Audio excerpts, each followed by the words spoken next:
Hej, toto je prednáška, ktorú som dával, alebo budem ešte len občas dávam prednášky, pardon. Nezavrite ma. O tom, ako získať prvý job v IT, poďme na to. Hovorím Jablko, robím videá, robím kurzy, učím ľudí programovať, mám kurzy zdarma na robweb.sk, čo je iba obyčajný YouTube kanál, neboj sa tam kliknúť. A mám desiatky kurzov, tisíce videí, desiatky tisíc študentov na skillmea.sk, ktorí potom pochopiteľne prídu za mnou, že akože naučil si ma kopu technológií, ale čo s tým teraz? Jak získam job? A ono je to taký začarovaný kruh. Jednak ťa firmy nechcú, ale zároveň firmy tvrdia, že není koho. Tisíce ľudí tam vonku zdvíhajú ruky, že ja chcem pracovať, ja chcem job, ja chcem pracovať a firmy spravia Prečo dnes nikto nechce pracovať? Čiže skúsime si tu troška pomôcť, skúsime si trošku zvýšiť šance. Najprv sa pozrieme na firmy. Nie, firmy, tie sú mimo, tie sú odtrhnuté z reťazu, tie sú šialené, s nimi nič nespravíš. Jedine, že by si bol firma, v ktorej môžeš niečo spraviť, každopádne potom sa pozrieme na teba, lebo zo sebou niečo vieš spraviť. Vieš si pomôcť, trošku akože preniknúť do tej firmy, infiltrovať, solid snaknúť sa dnu do branže. A naučíme sa učiť sa, lebo škola nestačí, kurz nestačí, kniha nestačí, mentor nestačí, ja nestačím, nič nestačí niečo? Uvidíme. Nájdeme prax, lebo firmy chcú prax, tak zistíme, že kde ju iní ľudia získali a potom dám. Neviem, prečo hovorím v množnom čísle, dám aj rady od ľudí, ktorí robia pohovory, ktorí príjmajú ľudí do práce. No ja som práve spravil to, čo nenávidím na prezentáciách, keď tam akože dude stojí a číta tie odrážky tak, ako tam svietia napísané, ale vec je, že ja som chcel spraviť dobrú prezentáciu, ale vyšla Zelda, tak nebola šanca. No a vec je, že odtedy ja som mohol opraviť tú prezentáciu, ale vyšiel Baldur's Gate 3, takže nebola šanca. Našťastie všetko, čo poviem, som už povedal lepšie na robweb.sk, YouTube kanál plný videí aj o tom, ako získať joby, ako zvládnuť pohovory. A plus je to taká časová sonda, časová kapsula extrémne zlých účesov, lebo kopa tých videí vznikla počas karantén. Firmy sú mimo a ich pracovné ponuky sú šláhnuté. V IT svete, keď firma hľadá človeka a ty si otvoríš ich ponuku práce, tak zomreš. Namiesto si ťa zavaliť 800 skratiek a ty zomrieš v lavíne písmen. Napríklad, ja mám toľko rokov skúseností, že sa mi nechce ani rozmýšľať nad tým, aký som starý. Ja mám toľko rokov skúseností, že pred vašimi očami tu sa rozpadnem na prach. Vy sa budete šmýkať na mojich pozostatkoch, viac ako 15 rokov skúseností mám a napriek tomu nemám na to, aby som bol junior. Nemám na pozíciu juniora.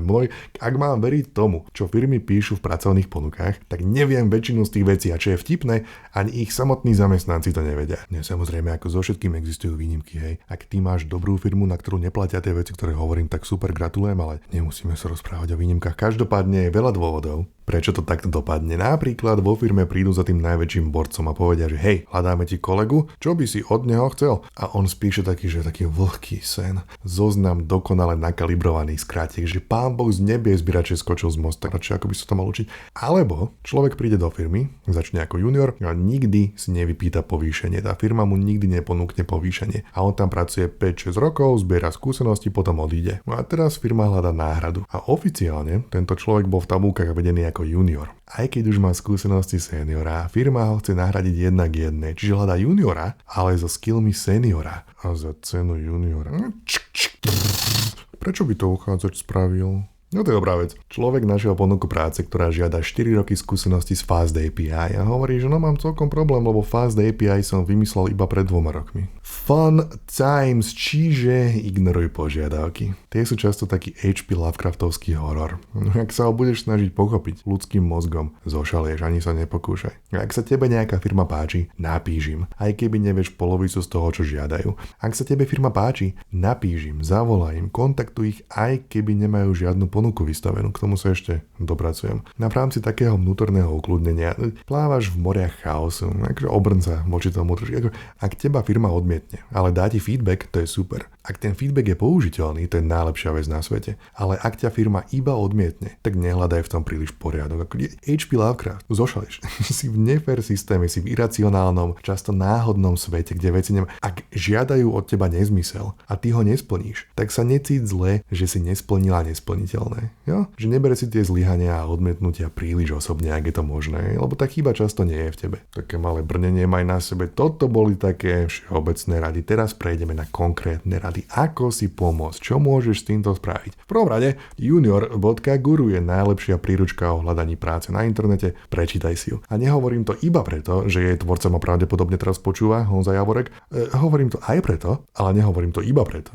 Junior Guru, vynikajúca vec. Ukáž sa, zopár mojich hlúpych rád teraz. Nikto nechce 30. životopis s textom pokročilý v Microsoft Office, nikto to nechce vidieť, nikto to nechce počuť, daj to preč. Ak si grafička, ukáž grafiku. Míšo, môj kámoš, prišiel za mnou, hľadal si job, prišiel za mnou s CVčkom, so životopisom, klasický biely papier, na ňom čierny text, hore mal tú klasiku, chodil som do školy, také a také, dole mal tú klasiku, som pokročilý v Microsoft Office. A ja mu hovorím, že OK, hlásiš sa na pozíciu grafika do firmy, ktorá vyrába brožúry. Nechceš im ukázať, že robíš grafiku? A on z toho spravil brožúru. Niekoľko strán sa to rozkladalo, nadizajnovalo to, zalomilo, vytlačil to na lesklý, tvrdý, pekný papier, hneď ho zobrali.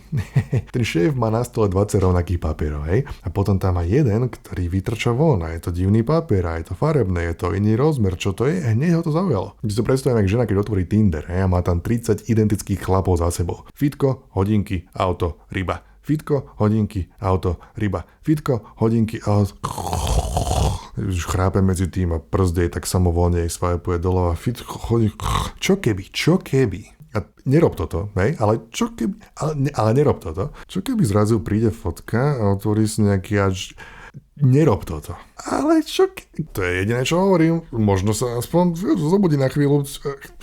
Kde sme boli? Skús zaujať niečím, hej? Ak niečo máš, ukáž to. Ďalší môj kamoš Stano, on vyrábal malé hry, ale všetko. Skladal do nich hudbu, robil grafiku, level design, programoval to a mal niekoľko rozrobených takých unikátnych maličkých hier a nikomu ich neukazoval, lebo v jeho očiach to nebolo dokončené, takže to nikoho nemôže On mal predstavu, že spraví hru a bude mať dajme tomu 15 levelov. Reálne spravil 1,5 levelu, tak to šupol do takého pomyselného šuflíka, že to nikomu neukáže. A hlásil sa do firmy, čo vyrába videohry. A ja som prišiel s prevratnou myšlienkou, že Stano, čo keby tej firme, ktorá vyrába videohry, ukážeš videohry, ktoré vyrábaš. Ja pamätám si, ako zarazený zostal z toho, lebo jemu to ani neprišlo na lebo ono, znie to samozrejme, ale jednak sa to nerobí. Akože v firme posielaš životopis a nejaký motivačný list, v firme neposielaš videohry, to sa nerobí bežne. A jednak on sám o sebe bol mindsetovo tak nastavený, že keď to nie je dokončené, tak to nesmie nikomu ukázať. Bullshit, ak niečo máš, ukáž to, lebo reálne firmu často najviac zaujíma tvoj zápal, tvoja kreativita.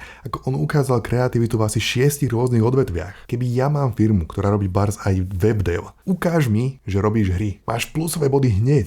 A samozrejme, keby ty chceš ísť robiť do firmy webdev, tak správ web. Neposielaj mi Word dokument a nehanbi sa za seba a nehanbi sa za svoje veci. A ak žiadne svoje veci nemáš, vyrob ich. Mnohé firmy to zaujíma. To si cenia viac ako certifikát z nejakého kurzu, že vieš vyrobiť vec. Tak vyrob vec a ši to na mieru. To je ďalšia rada. To je taká rada, ktorá je, že ak máš veľa času, ak máš čas, tak nemusíš takým shotgun štýlom 500 firmám posielať identický e-mail. A navyše, ak máš firmu, kam naozaj chceš ísť, tak nadizajnuj niečo špeciálne pre nich. To je najlepšia vec, čo môžeš spraviť. Double Fine je herná firma v San Francisku. Tim Schafer, ich šéf, vytvoril legendárne adventúry ako Monkey Island, Day of the Tentacle, Full Throttle, proste úplne legendy. A chalan sa u nich uchádzal o stáž a vyrobil adventúru o tom, ako sa u nich uchádza o stáž. Čiže ukázal zápal, ukázal, že presne vie, čo tá firma robí, ukázal kreativitu, zmysel pre humor, ktorý konkrétne pre nich je extrémne dôležitý a ukázal, že chce ísť presne a práve k ním. Lebo to, čo vyrobil, by nefungovalo na žiadnu inú firmu, to bolo určené im. A také niečo sa ťažko ignoruje. Správ sa neignorovateľnou, keby z toho mám spraviť nejaký akože taký bullshit titulok. A to samozrejme akože stojí mŕte času a námahy toto, hej, ale ty vôbec nemusíš ísť tak ďaleko. Len o každej firme, kam píšeš, si naštuduj zo pár vecí.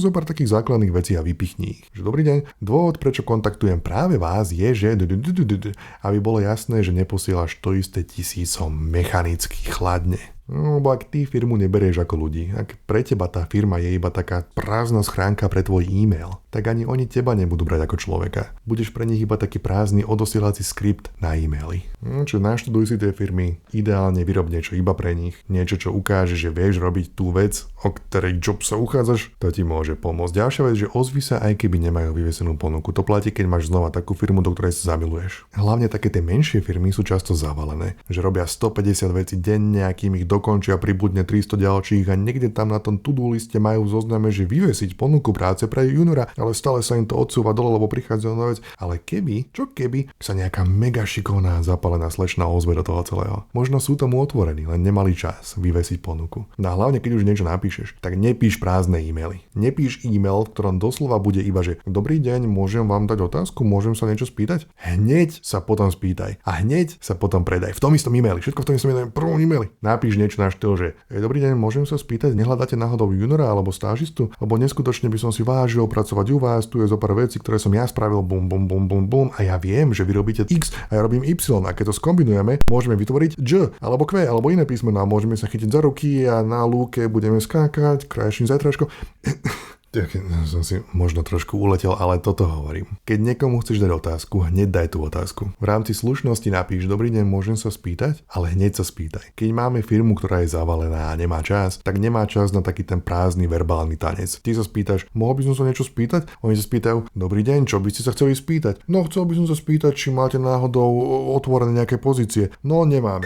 Toto je zbytočný tanec, ktorý celý obídeš, keď rovno povieš, čo chceš a okamžite sa predáš. Ideálne spôsobom, že zostaneš neignorovateľná. Ak máš nejakú takú, kam fakt chceš ísť, ukáž iniciatívu a firmy si takú iniciatívu často zapamätajú. A možno nemajú teraz pozície otvorené, ale možno si ťa poznačia a v budúcnosti sa ti ozvú. Prax. Keď chceš job, firmy sa ťa často pýtajú na prax. Najťažšie teda je získať ten úplne prvý v rámci šetrenia času teraz. Na roboweb.sk mám video práve na túto tému. Volá sa Ako nájsť prax, ako získať prax, tak nejak. Nájdeš ho, si šikovný. Zozberal som príbehy desiatok ľudí, že ako si oni našli prvé joby, ako sa oni dostali do branže a niektoré z nich sú divoké a verím, že väčšina z nich alebo všetky sú náučné, takže odporúčam si to pozrieť. Teraz pár slov k tomu, ako sa učiť sa.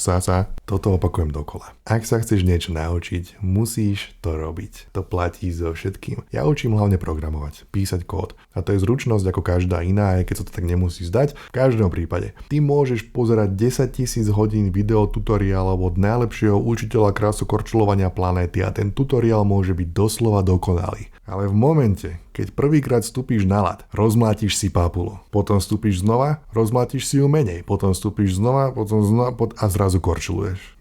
Všetky knihy, všetky školy, videá, kurzy, tutoriály, návody sú iba bonus k robeniu. Ty musíš robiť. Neexistuje skrátka. A najlepšie je robiť na nejakých reálnych projektoch. Lebo ty, keď vidíš niečo reálne vznikať, to je naplňajúce. Keď robíš iba na takých abstraktných domácich úlohách, tak strátiš motiváciu. Čiže musíš robiť a hlavne v programovaní, keď naozaj že začínaš, tak je takmer úplne jedno v akom jazyku alebo v akých technológiách. Na úplnom začiatku rob to, čo ťa baví. Tak, ako ťa to baví, lebo keď ťa to baví, budeš to robiť. A keď to budeš robiť, budeš to chcieť vedieť robiť lepšie.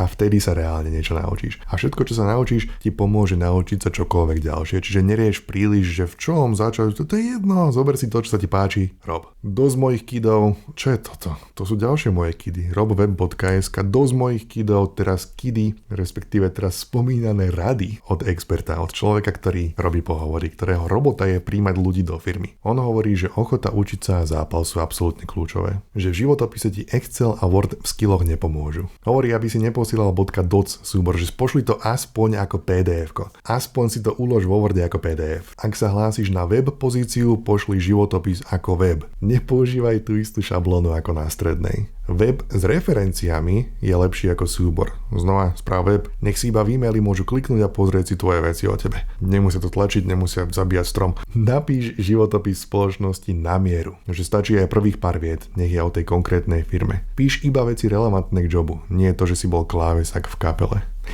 A najlepší, že vraj, je jednoduchý e-mail s krátkým, pár viet dlhým motivačným listom priamo v texte toho e-mailu. A stručný súbor PDF, súbor šupni iba do prílohy a na konci toho e-mailu nech je ten odkaz s tvojimi referenciami. A tu sa inak zastavím na chvíľočku.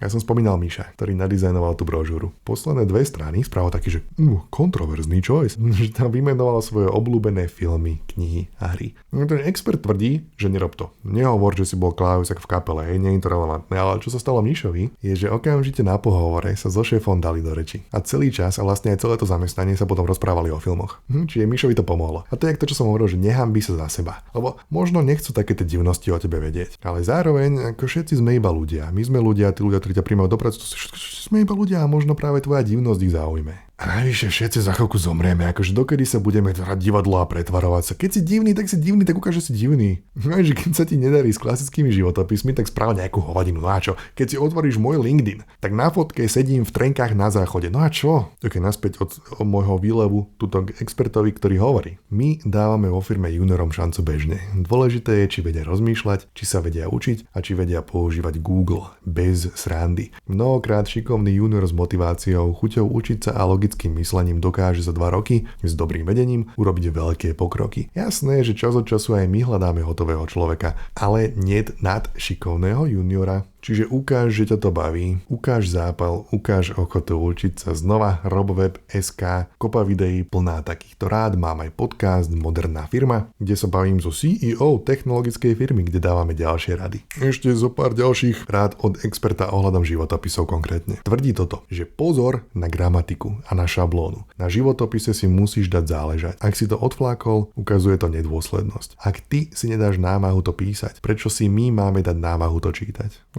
Dáva zmysel. Hovorí, že už to robí niekoľko rokov a že sa mu naozaj potvrdilo, že človeka s odflaknutým životopisom ani nestojí za to pozývať vôbec na pohovor. Jo, tá dôslednosť je dôležitá. Ak príde namyslený majster sveta, ktorý je presvedčený, že všetko vždy robí správne a nemá ochotu učiť sa nové postupy, poď domov. Oveľa lepší dojem zanechá skromný človek, ktorý prišiel s nadšením, že včera prvýkrát roztočil ikonku v CSS. Tvrdí, že z väčšiny takýchto ľudí sa potom stali namakaní frontendiáci. Niektorí prešli na backend, jeden zistil, že ho baví viacej dizajn než grafik, ale pointa je, že stali sa takýmito namakancami preto, lebo to sami chceli. Ja som ich iba nasmeroval. A ešte tvrdí, že hlavne nech sa neboja. Nikto nevie všetko, ale ak človek chce, dokáže sa naučiť hocičo. A druhá dôležitá vec, nie sú na tom pohovore iba preto, aby si ich vybrala firma. Sú tam aj preto, aby oni si vybrali tú firmu. Čiže pýtať sa je veľmi dobré. Ukazuje to, že človek je zvedavý, že sa zaujíma. A toto keď si uvedomia, že na oboch stranách toho stola sú iba ľudia. Toto keď si uvedomia, tak môžu mať možno trošku väčšiu pohodu. A to počas pohovoru len a len pomôže. Takže tak nejak, a ako to opakoval on a ako som to opakoval aj ja, zápal je dôležitý. Povedz im, čo vieš, povedz im, čo chceš robiť a ukáž, že to chceš robiť naozaj práve u nich. Ja som spravil video o Siemens Healthineers. V Žiline na Slovensku je také celosvetové cyber security centrum, ktoré sa stará o ochranu dát z medicínskeho prostredia. A napísala mi slečna takú srdcervúcu správu o tom, že sa absolútne zamilovala do toho prostredia, do toho, čo tam robia. A že si uvedomuje, že zatiaľ tej firme nemá čo ponúknuť, ale prosila ma o kontakt. S tým, že je ochotná naučiť sa čokoľvek, čo jej povedia, ak by to malo znamenať, že tam dostane šancu. A napriek tomu, že nemá skúsenosti, napriek tomu, že nie je profesionál z toho prostredia, dostala tú šancu. Lebo oni videli, ako jej svietia oči, ako je absolútne unesená, ako fakt najviac na svete, čo chce, je pracovať práve u nich. A prišlo im to hlúpe povedať si, že vieš čo, radšej zoberieme niekoho s certifikátom. Videli ten zápal, dali jej šancu a dnes tam stážuje. Už tam je možno aj full-time zamestnaná, neviem. Čisto preto, že videli, že tento človek naozaj chce byť práve u nás a nikde inde. A to je veľká vec. Čiže rob veci, ukazuj ich, rob veci na mieru, maj zápal, nenechaj sa odradiť hovadinami od firiem a rob všetky tie ostatné veci a rob web.sk a junior.guru a podcast Moderná firma a ja som bol Jablko a papa, veľa šťastia. Brm. Hej, čauko. Tu vedľa niekde scrollujú mená mojich patronov. Patroni sú ľudia, ktorým ja veľmi pekne ďakujem za ich podporu. Ak sa tebe páčia moje veci, ak ti pomohli niekedy v niečom, ak by si ma chcelo podporiť v tvorbe ďalších vecí, ja si to neskutočne vážim a teším sa z toho a môžeš to spraviť cez Patreon. Každopádne, čo ja teraz môžem spraviť, mám pocit, že na mňa lezie choroba. Takže Ja si pôjdem spraviť čaj, ledva rozprávam momentálne to. Pôjdem si spraviť čaj, pôjdem sa láhnuť, pôjdem zomrieť do postele a dúfam, že to prežijem. Okay, a díky vás, Patrani, čaute. Brum, brum.